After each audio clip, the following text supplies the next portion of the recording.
Selamat pagi, saya Franky J. Paat sebagai dosen program studi agroteknologi Fakultas Pertanian Universitas Samratulangi Manado pada mata kuliah Teknologi Produksi Tanaman Hortikultura. Saya akan menjelaskan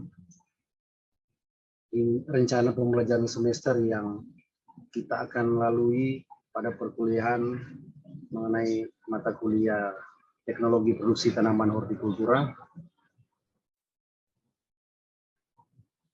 Ada beberapa metode nantinya yang akan kita laksanakan, tapi pada kesempatan ini, sebelum kita masuk pada perkuliahan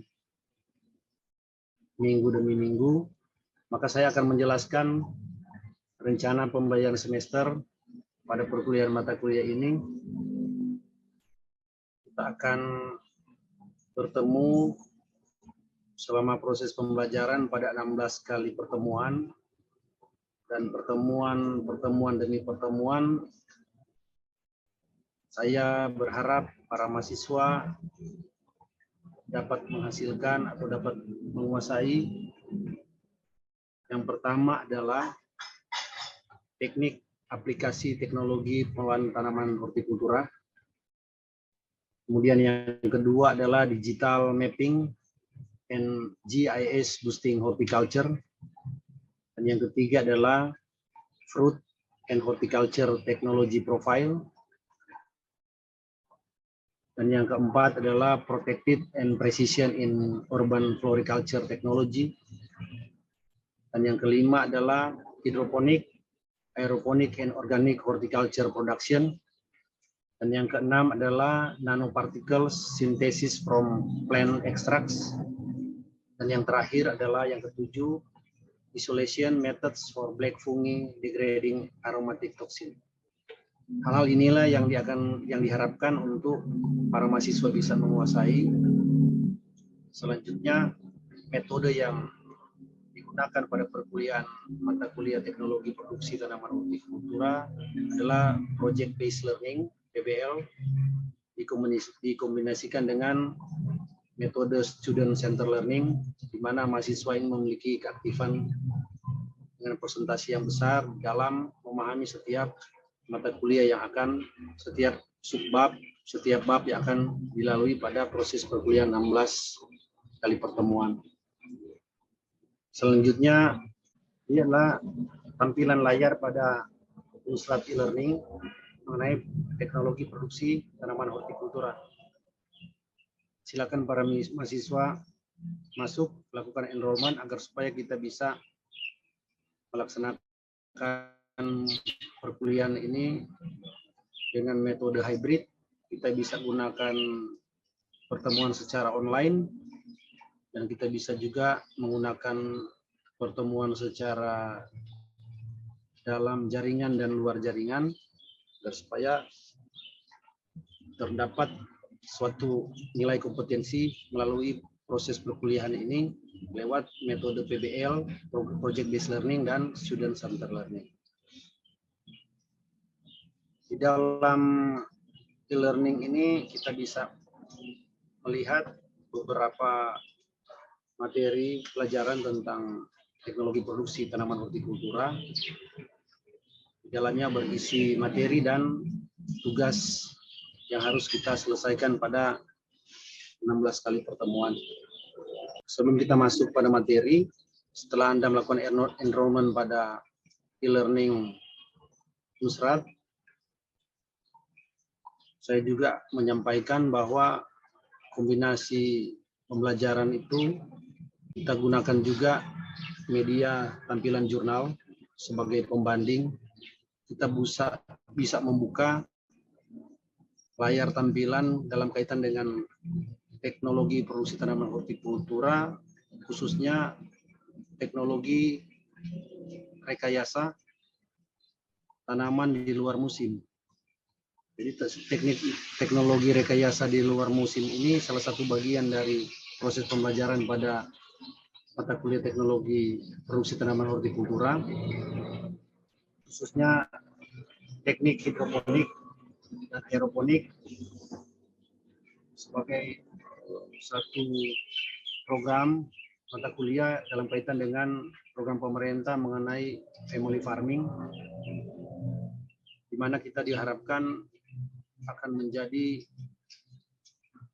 mahasiswa, kelak menjadi seorang sarjana, seorang ahli pertanian yang memiliki pengetahuan dan menerapkan itu pada pengembangan family farming atau pertanian yang berorientasi pada pertanian perkotaan dengan memanfaatkan lahan-lahan yang ada di sekitar kita. Kemudian kita juga akan merancang satu proyek riset sekaligus menjadikan Anda sebagai agripreneur yang baru atau new agripreneur, sebagai pengusaha pertanian yang baru dalam Anda menerapkan ilmu yang Anda dapatkan selama Anda kuliah di program studi agroteknologi Fakultas Pertanian Universitas Samratulangi.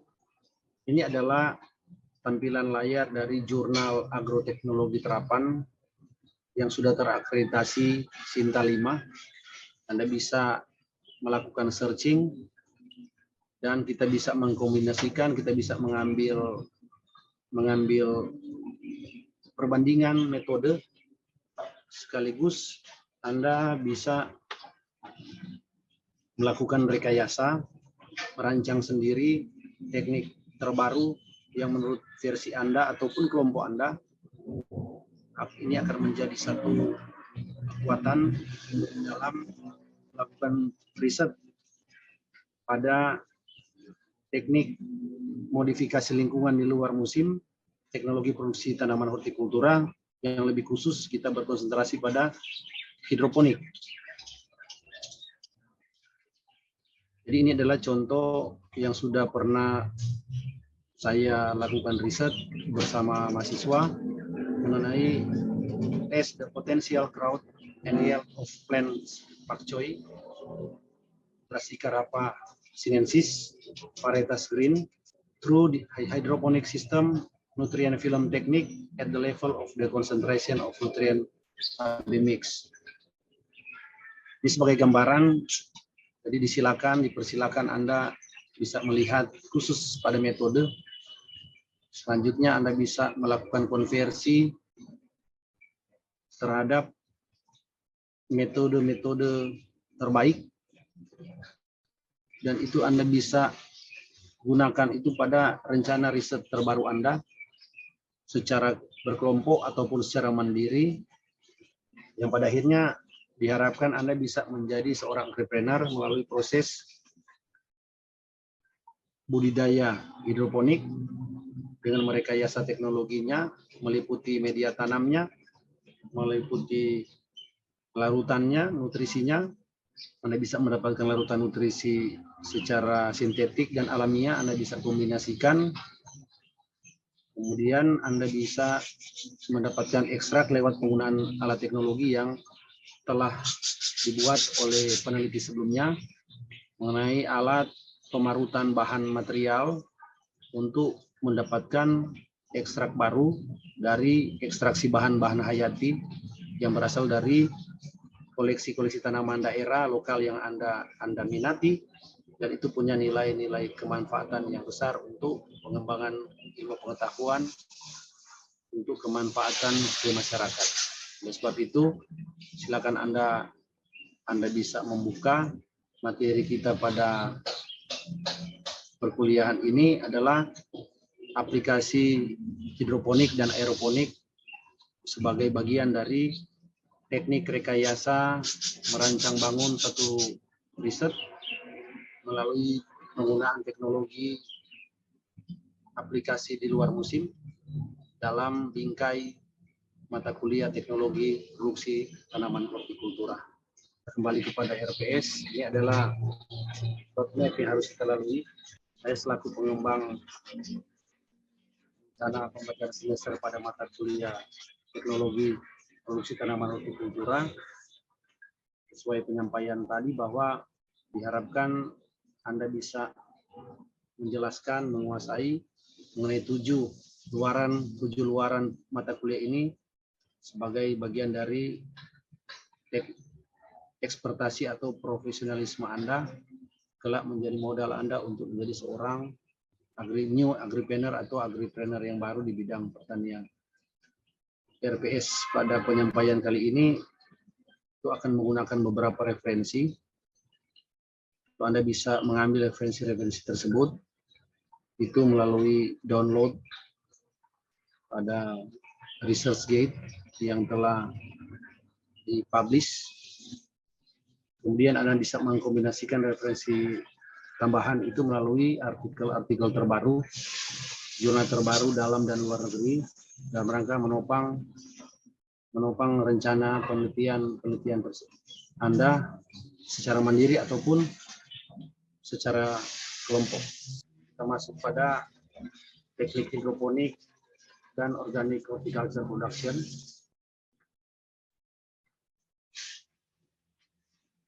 Dibangun oleh tim pengajar, tim teaching yang akan memandu Anda, menuntun Anda pada setiap proses perkuliahan.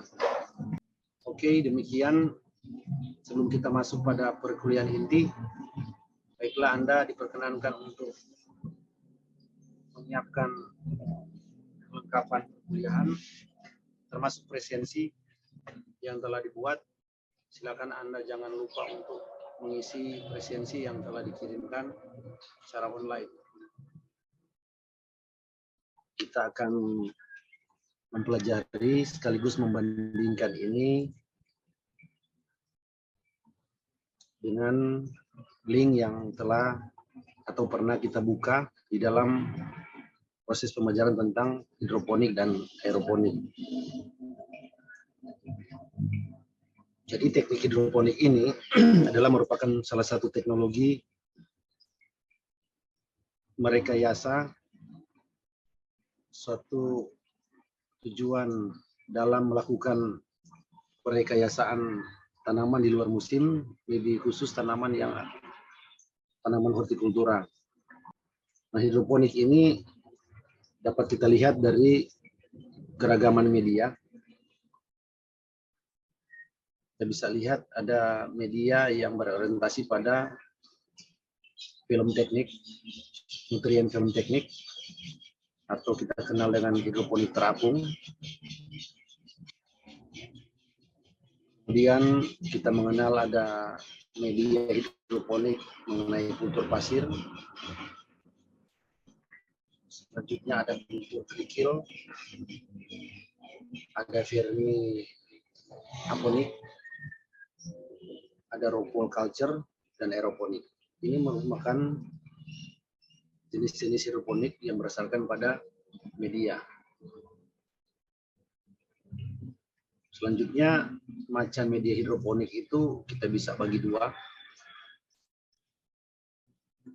Ada organik media dan non-organik media.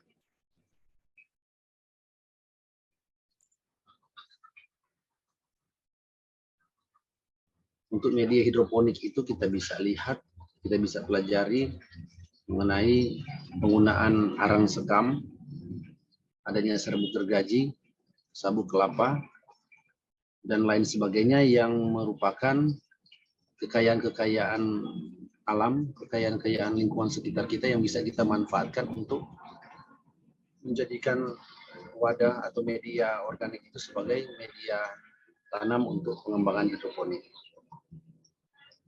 Nah, dalam penelitian ini bisa menjadi satu riset ketika bisa membandingkan antara pengaruh organik media dengan pengaruh non-organik. Kita bisa lakukan riset, bisa membandingkan antara penggunaan organik media dan non-organik.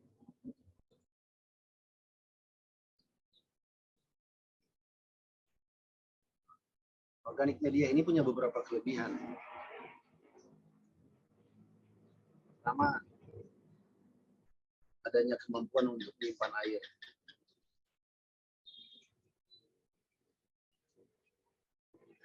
Kemudian ini sebagai bagian dari perkembangan mikroorganisme dalam rangka untuk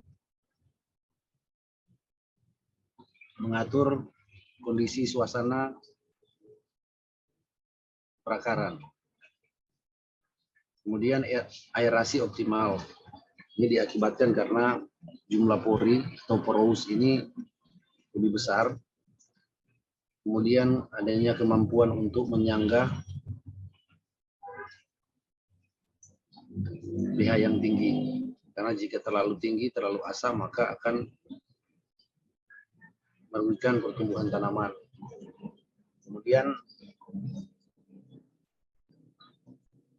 dari sisi bobot dan penggunaannya akan lebih ringan. Selanjutnya kekurangan organik media ini, bahwa kelembapan itu media cukup tinggi, rentan terhadap serangan jamur, bakteri maupun virus penyebab penyakit tanaman. Kemudian sterilitas media sulit dijamin dan tidak permanen. Sedangkan untuk media non-organik, ini adalah media sintetik yang dirancang oleh aplikasi dalam rangka memudahkan kita dalam merancang atau sebagai media tanam pada proses penanaman sejak awal, sejak pembibitan hingga pada proses perawatan pada tahap pertumbuhan dan perkembangan dari komoditi tanaman yang akan kita tempatkan pada hidroponik. Ini estimasi biaya khusus pembuatan satu set teknik hidroponik sebagai gambaran kasar, gambaran umum, dan ini kita bisa merekayasa anggaran ini, kita bisa meminimalisir anggaran biaya lewat penggunaan bahan-bahan substitusi yang telah ada. Nah, jika dalam melakukan riset hidroponik dengan anggaran demikian, maka kita bisa merekayasa 2-3 teman meneliti, kita bisa membagi. Nah, dengan cara membagi, kita bisa membagi beberapa parameter. Nah, selanjutnya ini kita bisa konversi ini ke dalam satu proyek. Jika Anda ditawarkan oleh pemberi kerja untuk bisa melaksanakan pembuatan atau order pembuatan hidroponik skala kecil, skala family farming dalam kaitan dengan konsep vertikultur, pertanian bertingkat untuk di wilayah perkotaan, wilayah urban, dalam kaitan dengan salah satu teknik teknologi produksi di luar musim. Kenapa di luar musim? Karena ini bisa diatur pada sistem pertanaman hingga produksi sepanjang tahun. Karena kita merekayasa unsur-unsur iklim yang ada di dalam hidroponik. Ini adalah contoh material yang akan digunakan pada sistem hidroponik. Ini merupakan rock wall. Ini contoh sekam yang dipadatkan sebagai media. Kita bisa membuat itu dalam bentuk formasi, beragam formasi media.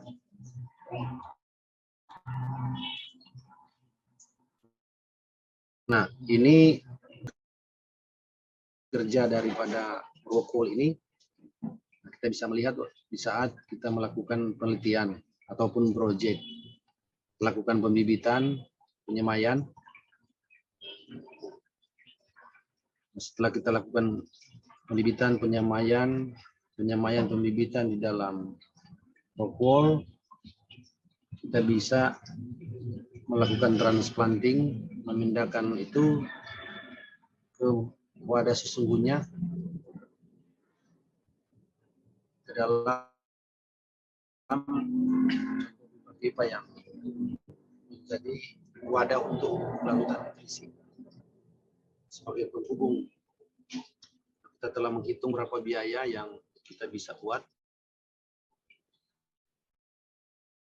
Inilah contoh proyek yang saya laksanakan dengan beberapa mahasiswa. Ini kondisi ini kita telah mengatur temperatur, kelembapan, kita bisa setting.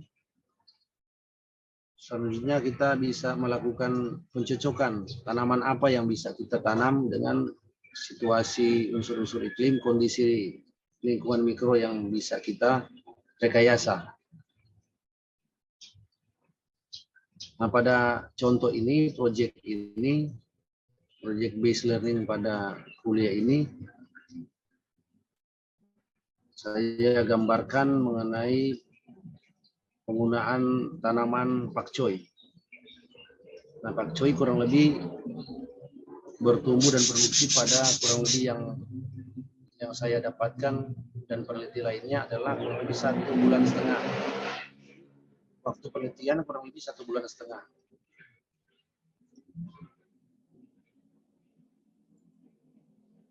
Nah, berkaitan dengan aeroponik, ini saya menjelaskan sekilas ketika menggunakan teknik aeroponik, di mana nutrisi itu disemprotkan ke dalam, nutrisi ini disemprotkan ke objek yang akan kita teliti. Ini adalah contoh penggunaan aeroponik dengan penyemprotan atau pengkabutan larutan nutrisi itu pada tanaman kentang udara atau Dioskorea.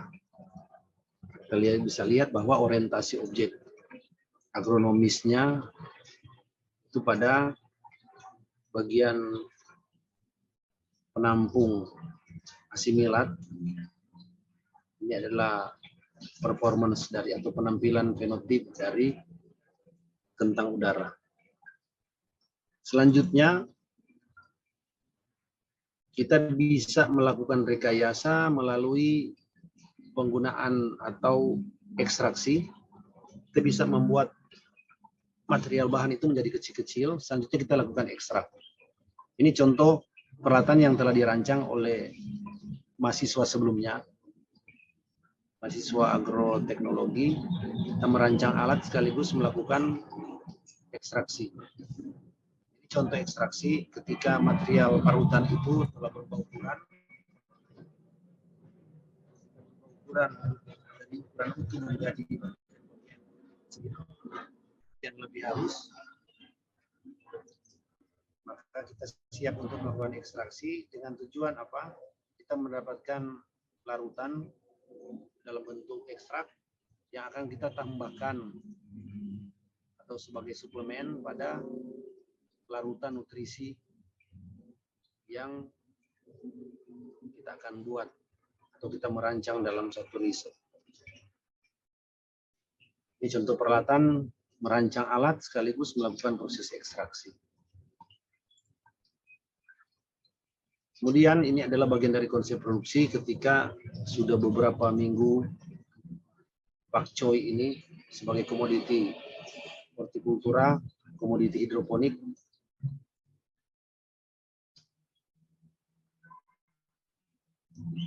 Setelah produksi kita capai pada waktu panen, maka kita juga diharapkan memiliki visi agripreneur. Ketika kita mendapatkan data penelitian, kita telah mendapatkan data penelitian sebagai data primer.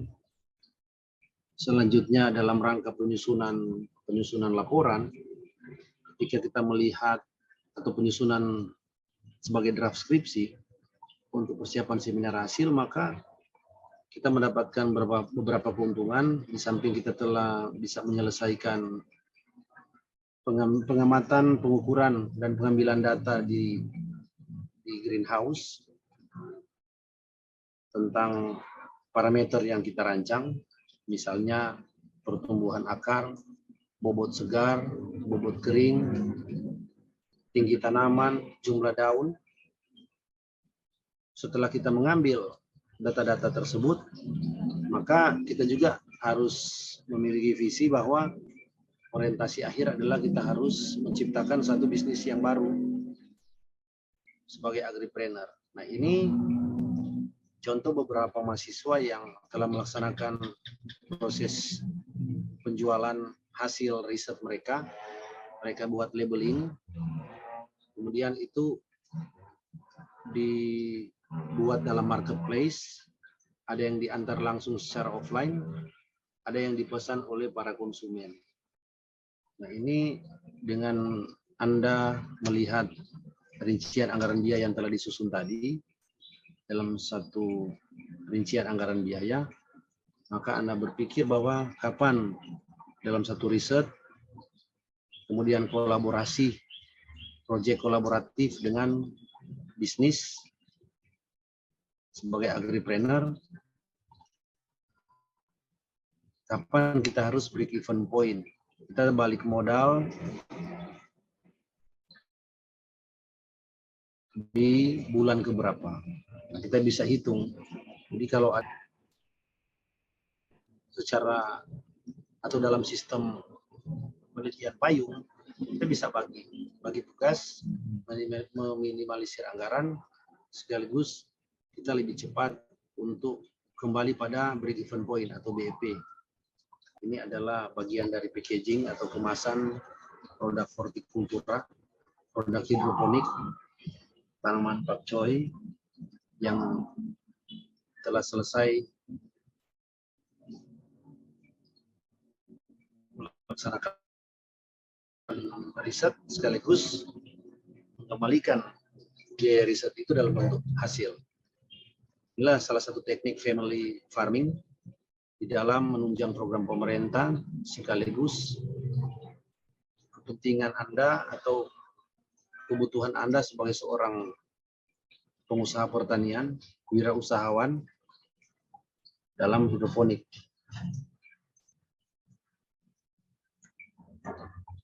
Hasil riset kita bisa merencanakan seperti metode yang telah dibentuk. Kita bisa membuat ini sebagai tugas mandiri saja. Kita bisa membandingkan agar supaya persiapan pada semester lanjut pada tahap proposal, penyusunan proposal penelitian, Anda telah menyiapkan satu proposal kecil yang telah ditempelkan metode yang pada minggu kemarin kita telah merancang, merekayasa metode, lahirlah satu proposal riset yang kecil. Tujuan pertama untuk penyelesaian studi Anda pada semester lanjut. Jika Anda masuk pada proses tahap KKT dan magang, maka Anda diperhadapkan dituntut secara administratif dalam rangka penyelesaian studi akhir. Silakan Anda membuat suatu proposal penelitian. Kemudian pada akhirnya Anda menjadi seorang agripreneur. Pertama, Anda digunakan marketing digital. Produk-produk ini akan masuk pada marketplace-nya Fakultas Pertanian. Marketplace Fakultas Pertanian. Kemudian Anda bisa jual itu secara offline. Online dan offline.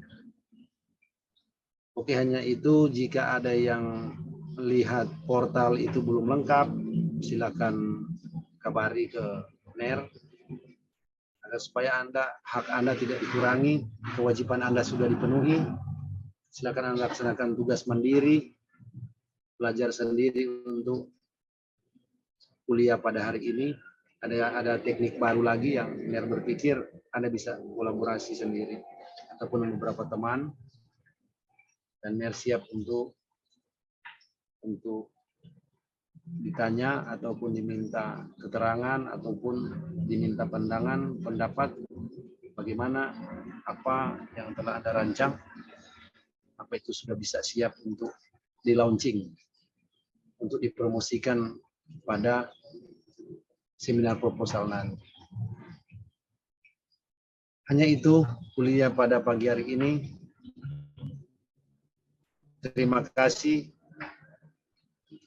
Selamat pagi.